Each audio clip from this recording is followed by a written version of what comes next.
Just gonna, we're gonna.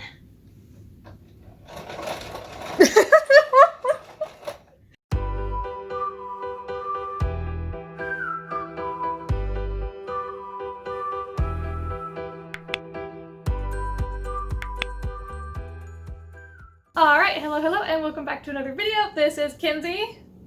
I'm Emma. And if any of you know us, you know that both of us, we crochet, we knit, we spin, she weaves, and we finally got a knitting machine. So we are going to unbox it, we're going to try to do some stuff. It should be super cool, because apparently it's like 100 times faster than normal knitting, unless you're a wizard like her mom.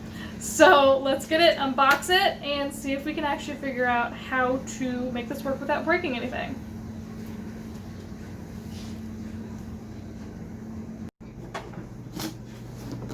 We're not very smart.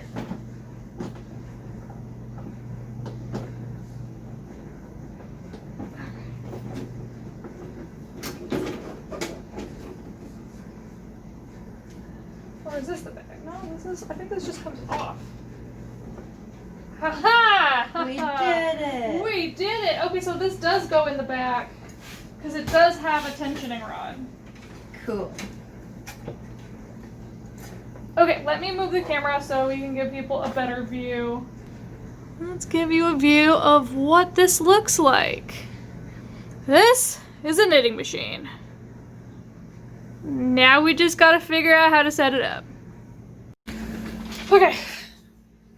How do we set it up? I don't know. This still has like plastic wrap in here. Yeah, I was told that you pretty much didn't use either one of them. So how about you tell people where we got these?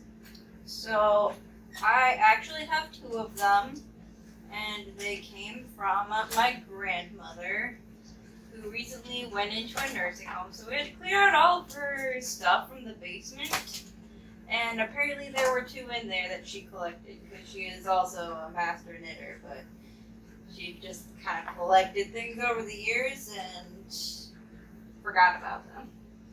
So I have two unused knitting machines. Yeah. Okay, setting up. Remove the main carriage from the bed. So I'm assuming this is the main carriage. That would sound right. Insert clamps and screws onto to brace the underside of the main knitter. So this. Oh, I bet that's what. These are gonna clamp to the end of the edge of the table. Yeah. We don't see any clamps. I believe we are missing quite a few pieces, actually. Okay, I can go look at the other one. But I don't see any clamps, Or wait. or weights, or hooks. What is this one? I don't know.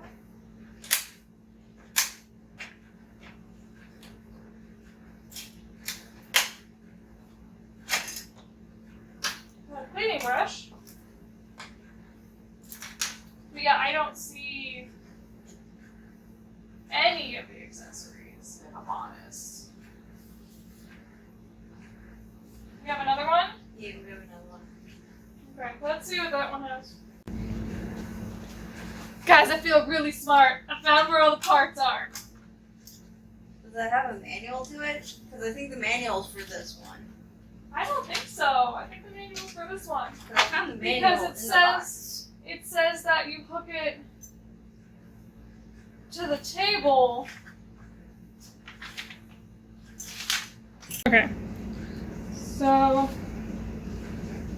the first thing we need to do,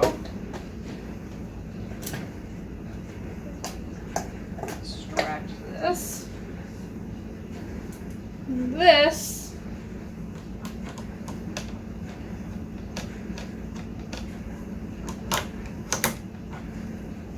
attaches here.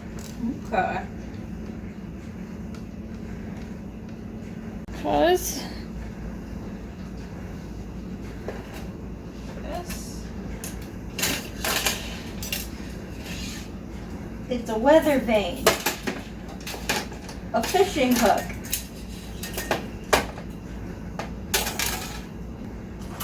Well, it is kind of like a fishing pole.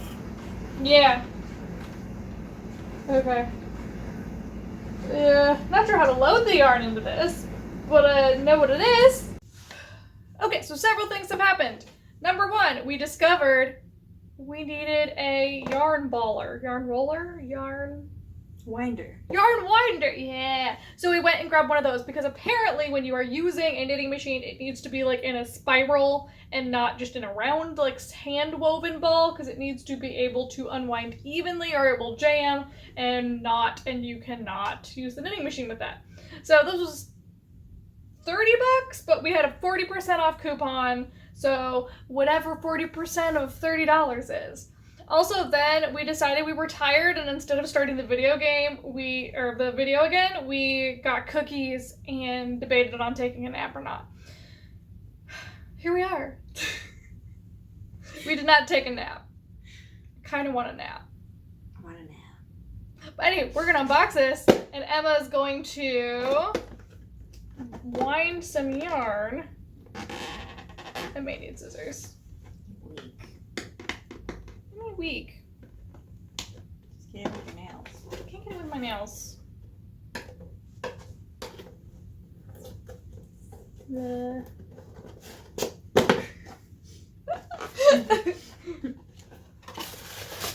it's so small.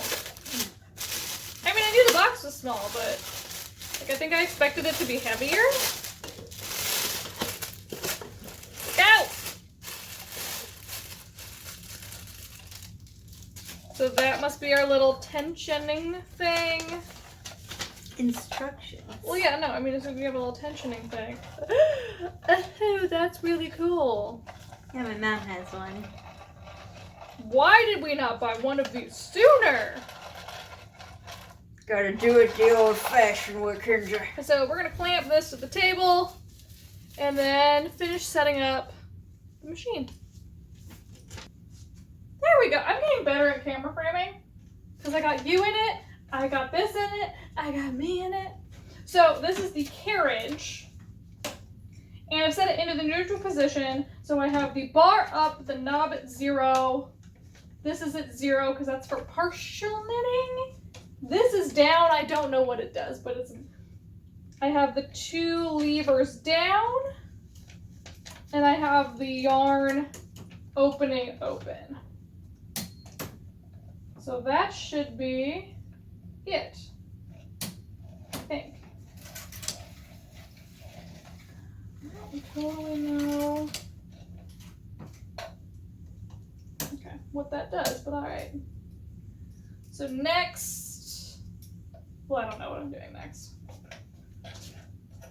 So while Emma is balling the yarn, I'm practicing. So it says to take these and shove them down to the E position over on the side over here.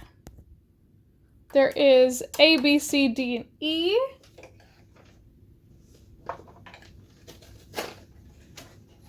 And each setting does something different.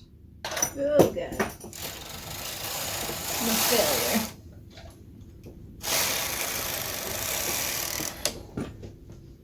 Okay, so that was it. So I don't think we can do like big balls on this. On the little balls. Itty bitty balls. I think that's okay. I don't know how to attach it though, so it doesn't the knitting machine. Okay. So get as big as you can. We like big balls, Emma. All balls are welcome here on this channel. I'm gonna get demonetized and I only have 70 followers. I do what I can. Alright, our ball is done! Not a ball. It is a cake. It's a cake? It's a cake. That's what you call in us crafter logo. A yarn that is threaded like this is often called a cake. So this is the best view we're gonna get for now while I'm loading this. So I ended up having to turn the one bar around, because I think I had it backwards, because it's kind of leaning back, and then these are the rear rods. So I turned it around and it made a satisfying kerchunk sound. So I'm assuming that means it's right. So then, as I'm rolling through the instructions, place a ready round ball behind the machine, pull out the yarn end from the center of the ball, thread the yarn end through the left side of the yarn guide. Yes. So it goes in. And then it'll go up here. Let me look where. Take the thread to the upper tension unit, and you'll be going up from the back of the little circle thing. Separate the two metal discs and pull the thread between the discs. You lost me. Open the yarn feeder.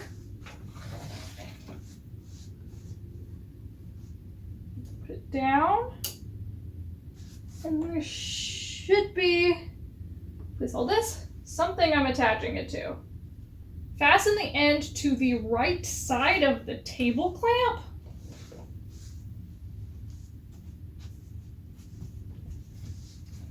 Adjust the tension unit. It should be at like the dot with the two arrows. Be at the dot with on the top. The top tension. Yeah. Oh, okay. Yeah, the line is at the dot with the two arrows on both of them. All right, now we are to the point where they have 4 different types of cast on. All right, we did some troubleshooting and decided to do it by hand because that's how we started knitting. That's how we're gonna end knitting. I'll go home. So I'm gonna take this. I also have a little clippy on here to hold it. Some people tie it to the table, at least temporarily until you have it loaded, but it seems that this works just as well. So we want to go counter clockwise.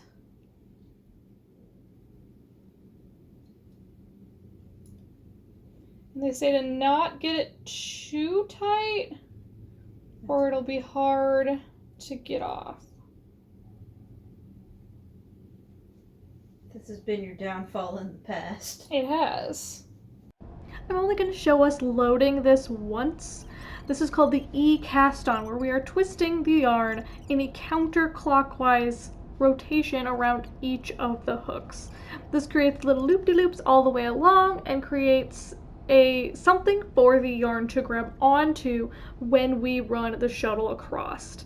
Trust me, we got to do this a lot. So I'm not going to make you watch it, but just remember, this is what we do every time before we start a new section. Clip it in Here. Okay. And this is about where I think it should start. So do we keep these all in? I think so. Okay. Moment of truth.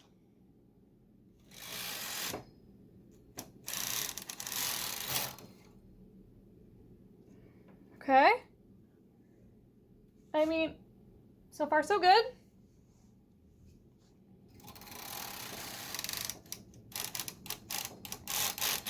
Jesus.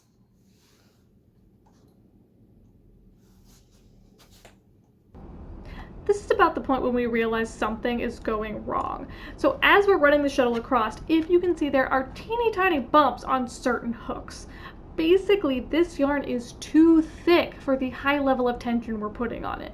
So it's not actually casting off appropriately, it's getting tangled and caught. Some of them are going down appropriately, some of them are not. And if you notice me struggling, it is also very hard to drag across. Not only is this really difficult to do, it's also bad for the machine. So I would really recommend you make sure you know what yarn you can and can't use. The machine said it could use a worsted weight yarn, but it can't, and it is going to be probably half a dozen attempts at this yarn before we actually start figuring out, oh snap, this is not gonna work, and end up switching yarns. Okay, time for attempt 473. So we've switched yarn because Red Heart is trash. Red Heart is trash. It wasn't working. Get off there. So I used this. It kind of worked, but it worked better than any of our other attempts. So we've triple, quadruple, million checked that this is in fact how you are supposed to wrap it. This part is correct. Get back there.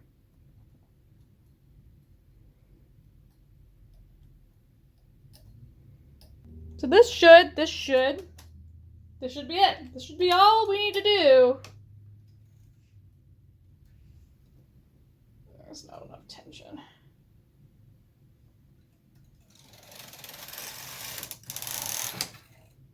Okay, that looks right.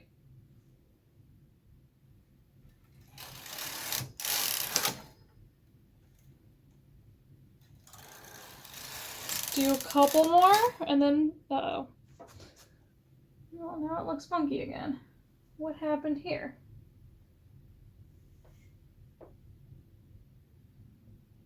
I don't know what happened there. We were doing so good, and then it just didn't. Okay, we got a little bit. There's a hole in it, but we got a little bit. We have the smallest. It's way too tight, too. As we worked our way up this section, I slowly moved the claws up because if the weight gets too far into the middle, you run the risk of the entire piece coming off of the edges. The second thing I did in this portion is you see me turn the knob, I am changing the tension to make it looser because we have it set to what the machine says it should be for worsted weight yarn, but that is actually far too tight. It looks nice, but it's very difficult, especially when we're this new at using this machine. I will say though that having this actually go this well felt really, really good. Now that we have our little piece that is our test of varying sizes, we are going to cast off. So we're going to set the tension to like a 9 to make very large loops. Oh, like that, okay. And then I want to explain what I'm doing here. So what I'm trying to do is a basic cast off, where I take the crochet hook, I pick up the one on the hook next to it and pull it through. That means each section gets a small chain. I immediately fail at this and drop the yarn. So I end up taking this off and not finishing it just because I was getting frustrated and it was just a test piece. So if this unravels, that's totally fine. We really just wanted to see how far we could get with the machine before we actually try to do something more complicated. On the flip side, look how tight and even those stitches are. I could never dream of getting something this small and even just by doing it with hand stitching. And getting even this length with me hand stitching would take hours because I'm just frankly not that fast. So the opportunity to have a machine like this that does it for me is so cool. Alright, so we are trying this again. So we learned we did every single thing wrong. Everything was wrong. Everything was wrong.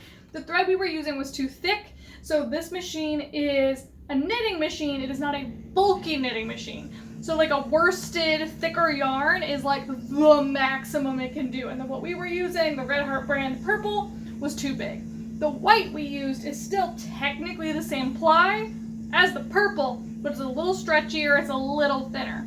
So we went down to the basement and grabbed every single ball of sport weight and fingering weight yarn we could find. Too bad I got rid of all the other stuff during the cleaning. It's fine. So we're gonna see what colors we like out of this and then try to actually show you how to do this. I want to apologize for this section. You're coming into the middle of me trying to make a green triangle shot because the ring light had a mind of its own and decided to look at the floor. So what I'm doing here is I cast on an E loop for 3 needles, and then for every pass forward and then back, I will put 1 more needle out to do an automatic cast on. So as you can see, the piece is getting progressively larger by 1 space for every single needle I put out. This is still a really tight knit. I think it would be kind of an intense shawl, but it's really the first opportunity for me to just try it out, have it semi-resemble a piece of clothing, and go from there. You're also going to see me run into some trouble. When I am finished with the ball of yarn that I'm currently working on, I attempted to tie a piece of yarn onto the end to then load it through. This immediately jammed the machine to the point where I had to dismantle the entire shuttle off of the machine and dig it out. I also had to take the entire project off of the machine because removing the jammed yarn managed to unravel portions of it. All I have to show for it is this. Not feeling too optimistic. We're gonna rip this out and spool it to try again. I'm going to bed. Okay, welcome to day 2. So I'm going to try to go over this as succinctly as possible. So I was up until 1 in the morning. We have switched to a different yarn. So this is a Lion Brand shawl in a ball. I love these. They're a little hard to work with when knitting by hand because they're fluffy and tend to catch. So I also started trying to do some patterns on this. Did not work. We're gonna need to make some pattern cards, I think, before we can get it to work properly. And we're going to have to replace the sponge bar. Every time I go and I'm like troubleshooting, machine knitting, all of this stuff, everyone's like, did you replace the sponge bar? So we have one ordered. It should be here within the next week or so. But I do want to show you what this can actually do if you're doing it right. So I'll bring you a little closer so you can see. All right, so here we have our weights. These are claw weights. The whole purpose of these is to help keep the corners flush so they don't pop off. So I decided to make a scarf. Unfortunately, I didn't have totally matching balls, so we do have a little bit of a line here. But let me show you the correct side. Is this beautiful kind of self-striping ombre yarn. All the stitches are perfectly even. And right now it's about 3 foot long, but I'm feeling pretty good. So let's work a couple of rows just so you can see when this is going right, what this should be look like. So here we go.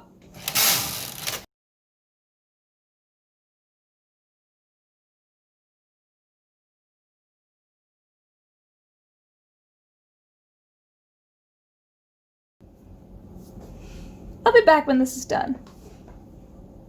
Okay, so for my next step, I have started binding this off. So to remove my project from the machine, I have my tail on this end and I am doing a latch bind off. So it comes with a latch hook, which is basically the same thing that's actually on the machine, except for it's on a little stick. So I have one loop from the machine on the base of my stick, and I'm going to use my second to push this forward so it can come off easily.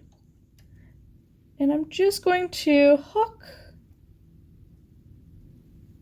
the loop onto my latch hook tool and then pull it out. I now have two, and I dropped it. I now have 2 pieces of thread on my latch hook. And I'm going to fit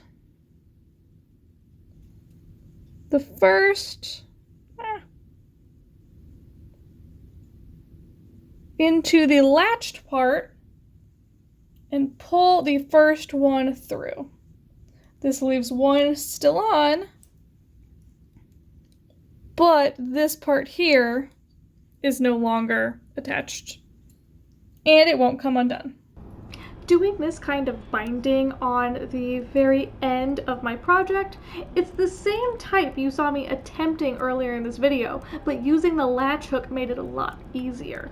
If you can't see from there, what I'm doing is I am putting the yarn I want to keep on the hook in the latched portion, and then sliding the previous loop over that. So it's not the most attractive bind off, and it doesn't have a lot of stretch, but it'll definitely get the job done, and I really don't want to mess with things until I can get the hang of this one.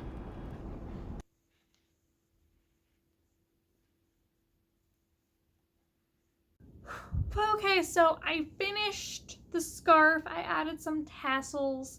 It kind of rolls up. That's probably my biggest complaint.